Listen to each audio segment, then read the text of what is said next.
So ఈ corporate schools మీద నేను మొదటి నుంచి వ్యతిరేకమే. ఈ కార్పొరేట్ స్కూల్ పనిచేస్తున్న పద్ధతి కానీ అది ఏ విధంగా టార్చర్ పెడుతున్నాయి, ఏ విధంగా చేస్తున్నాయి అని చెప్పేసి, ముఖ్యంగా ఈ చైనా కాలేజీలు అంటే చైతన్య నారాయణ, భాష్యం, రవీంద్ర భారతి, నేను ధర్మవరంలో అవి క్లోజ్ చేయించడం జరిగింది. సో దాని మీద కూడా నాకు నిష్ఠూరాలే. బికాస్ మంచి ఫెసిలిటీస్ ఉండాలి.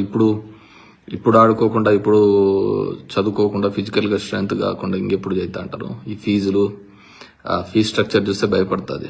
మేము ఇంజనీరింగ్ వరకు కాని ఫీజు ఇప్పుడు ఒక 1 yearలో కట్టాల్సిన పరిస్థితి ఇప్పుడున్న ఫీజ్ స్ట్రక్చర్ ఆ విధంగా ఉంది. కానీ నాకు ఒక డౌట్ ఏంటంటే, మామూలుగా ఇప్పుడు ఎవరైనా కానీ బిల్ గేట్స్ దగ్గరికి పోతే నువ్వు ఇక్కడ కంప్యూటర్స్ సాఫ్ట్వేర్ కానీ మైక్రోసాఫ్ట్ కానీ ఇక్కడ డెవలప్ చేయాలి ఆంధ్రాలో అంటారు.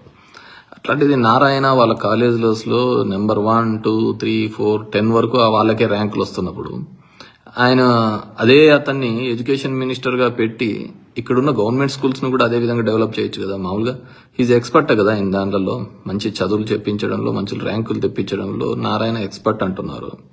అలాంటప్పుడు అతనికి ఆంధ్రప్రదేశ్లోని విద్యా విధానంలో ఏ విధంగా పెనుమార్పులు తీసుకొని వచ్చి పిల్లలకు కూడా అకాడమిక్ ఆ విధంగా ఇంప్రూవ్ కావాలని చెప్పేసి చేయొచ్చు కదా.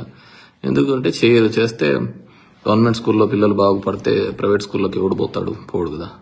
మా జగన్ రెడ్డికి అప్పుడు తిక్కబట్టి ఇవన్నీ కూడా గవర్నమెంట్ స్కూల్లో అన్ని ప్రైవేట్ దాంట్లో కాంపిటీషన్ అన్ని పెట్టి చేసి ఆ ప్రైవేట్ స్కూల్లో వాళ్ళందరూ మాకు నష్టం వచ్చిందని వాళ్ళు ఏడ్చి మా మీద ఇన్ని తెచ్చుకొని రావడం జరిగింది.